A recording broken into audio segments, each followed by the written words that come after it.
안녕하세요. 이 정도는 알고 살자의 알자입니다. 이번 영상은 6개월째 0%대의 상승률을 보이고 있는 물가 이슈를 준비했습니다.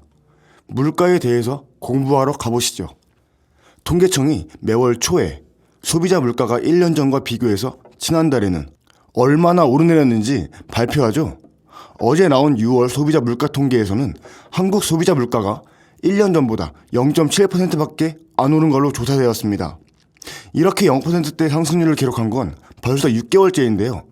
우리 국민들이 생활하기에는 주변에서 물가가 꽤 많이 오른 것 같고 물가가 안 오르거나 적게 오르면 그게 더 좋은 거 아닌가 싶기도 하지만 이게 그 정도에 따라서 자칫하면 물가가 지속적으로 내리는 디플레이션을 또 걱정해야 되기도 합니다.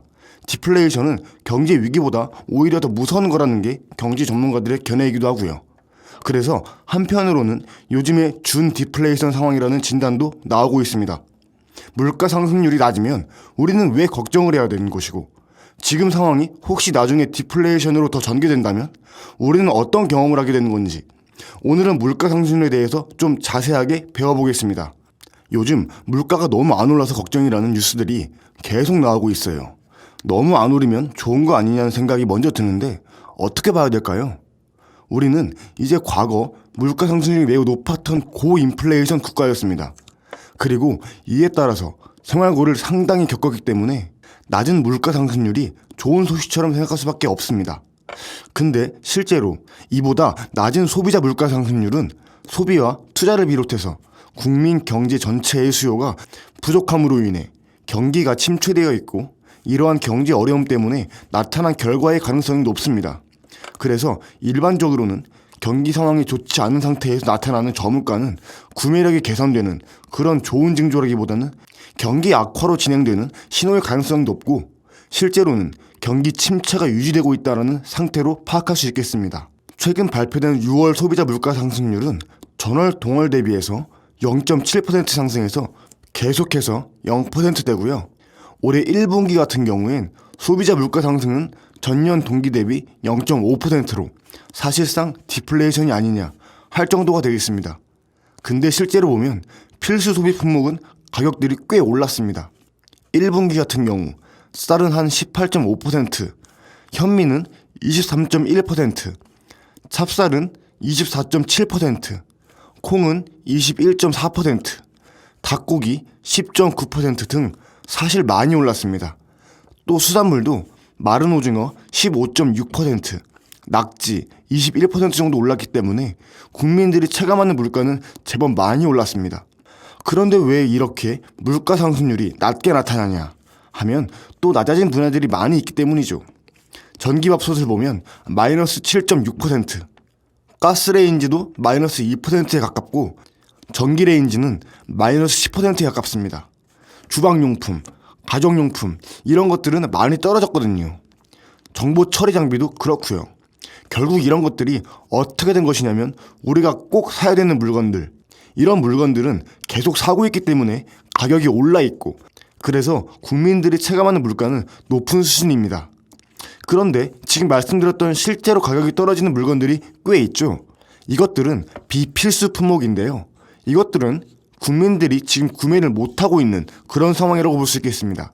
그러다 보니 경기 상황이 반영이 돼서 실제로 국민들 가처분 소득이나 이런 소득이 높지 않은 상태에서 이런 물건들을 구매할 필요가 없다고 느끼기 때문에 사지를 못하고 그러다 보니 또 가격대는 떨어져서 전체적으로 평균적으로 소비자 물가 상승률을 계속 계산해 본다면 실제로 높지 않은 수준으로 나올 수 있는 것이고요. 특히 실물 경제가 최근에 많이 악화되어 있습니다. 실질 성장률 같은 경우에 지난해 대비 2.7%로 전년 대비해서 거의 한 0.4%포인트 정도 떨어져 있는 걸로 알고 있는데 실제로는 앞으로 좀 더 떨어질 것으로 예측되고 있습니다. 그래서 2% 초반까지도 갈 수 있는 상황이거든요.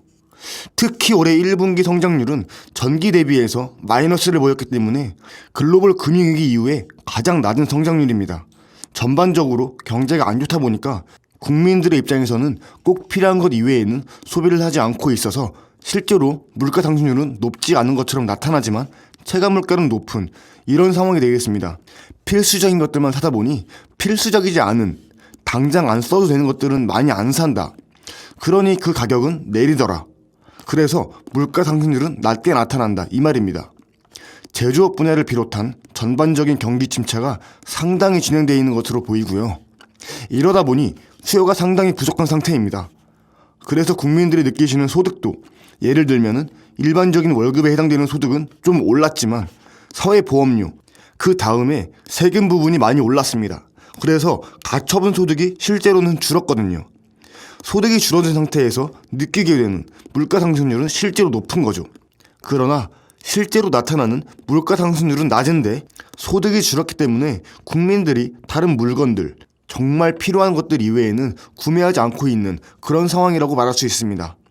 그 전에 예를 들어서 쌀을 표현한 이유는 꼭 먹어야 되는 것, 근데 어떤 야채 같은 것들은 가격이 오르는 것을 구매 안 하거든요. 그러다 보니 국민들 입장에서는 내가 구매한 것만 물가가 올랐다고 느낄 수밖에 없습니다. 왜냐하면 국민들이 많이 먹고 구매하는 것들은 진짜로 꼭 필요한 것들이라 그렇죠. 우리가 밥은 먹어야 되고 고기도 어느 정도는 조금 먹어야 되고 생선도 조금 먹어야 되니 이런 것들은 오르는 상황이고, 예를 들면 채소 같은 것 중에서는 우리가 꼭 필수적이지 않은 것들이 가격이 많이 떨어졌습니다. 그건 지금 안 사 먹거든요. 물가 상승률을 알기 위해 물가 지수를 계산할 때 어떻게 계산하냐면 물가가 어떻게 변화했는지를 보기 때문에 매 순간 구입하는 물건의 양을 가지고 정하는 것이 아니고 어떤 기준점이 있습니다. 기준점에는 일반적으로 가게에서 소비했던 제품들을 가지고 물가를 산출하게 되는데 시간이 지나면서 실제로 그 부분들이 변화하게 됩니다.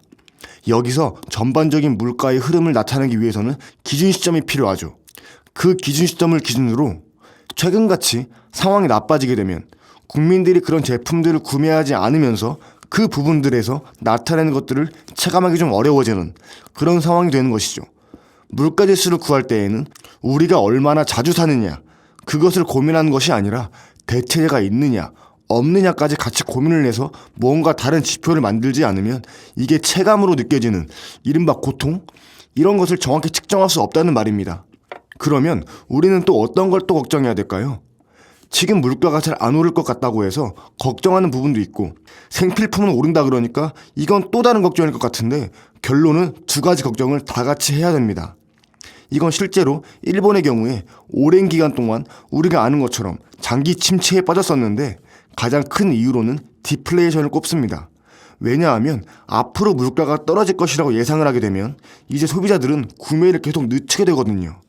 그렇게 되면 생산과 기업 활동이 위축되면서 경제 전반이 어려운 상황을 맞게 됩니다. 실제로 일본의 경우에도 이제 90년대 초중반에 물가가 싸지다 보니 가격이 싸져서 좋은 디플레이션이라고 이야기한 적도 있습니다. 근데 실제로는 이게 일본 경제를 상당히 어려운 상황으로 몰아넣고 여기서 빠져나오는데 상당한 어려움과 시간이 걸렸죠. 최근 아베노믹스 이후에 빠져나오긴 했지만요. 또 이게 실물 자산의 가격의 하락이 시작되면 주택을 부채로 구매한 가게들이 소비를 줄이게 되면서 또 경제 전반적인 상황이 나빠지게 됩니다. 그래서 전체적인 물가 수준은 어느 정도가 오르도록 하는 것이 필요하다고 했으니, 그런데 이게 최근 물가까지 너무 높아지게 되면 국민들의 생활고가 심해지기 때문에 대안으로 말씀드리기에는 필수재의 공급을 늘리는 형태로 대응을 하는 것이 맞다고 생각합니다. 전반적으로는 물가 하락이 디플레이션을 가져올지 안 가져올지 이 부분에 대해서 걱정을 해야 되는데, 일부 생활 필수품은 좀 다른 문제니 뭔가 다른 차원에서 가격이 안정되도록 접근해야 된다는 뜻입니다. 디플레이션이 왔는지 안 왔는지, 올지 안 올지는 어떤 지표를 보고 판단할까요? 아직은 안 왔을까요? 제가 보기엔 디플레이션 위험이 상당히 번져 있다고 판단하고 있습니다. 왜냐하면 이게 디플레이션이냐 아니냐는 사람마다 의견이 다를 것 같습니다. 저 같은 경우는 사실상 디플레이션에 가깝다고 보고 있긴 한데 이제 뭐 그렇지 않다고 판단하신 분들도 있긴 하죠. 다만 디플레이션 위험이 상당히 번져 있다고 판단할 수는 있을 것 같습니다. 대개 통화당국, 물가당국이라고 하는 중앙은행에서 소비자 물가 상승률 목표를 정하고 그 수준에서 관리를 하도록 합니다. 현재 한국의 물가 안정 목표는 대개 2% 수준입니다. 그런데 지금 계속해서 0%대에 머물고 있기 때문에 실제로는 안정적으로 물가가 유지되고 있다고 보기에는 좀 어려운 상황으로 판단됩니다. 경기 침체 부분만 보면 우리가 조금 더 끌어올려야 되는 상황이라고 볼 수 있죠. 국민들의 기대 인플레이션 퍼센테이지를 좀 올려야 되니까요. 이상 한국의 디플레이션 위기에 대해서 알아봤습니다. 대부분의 거시적 경제 문제를 보고 있으면 점진적인 상승이 제일 좋은 것 같네요. 환율도 그렇고 물가도 그렇고 싼 게 제일 좋은 것 같은데 막상 알아보면 그게 아니군요. 아무쪼록 너무 오르지 않는 물가를 걱정하면서도 오늘 장바구니 물가를 보면 한숨이 나오는 알차였습니다. 시청해주셔서 감사합니다.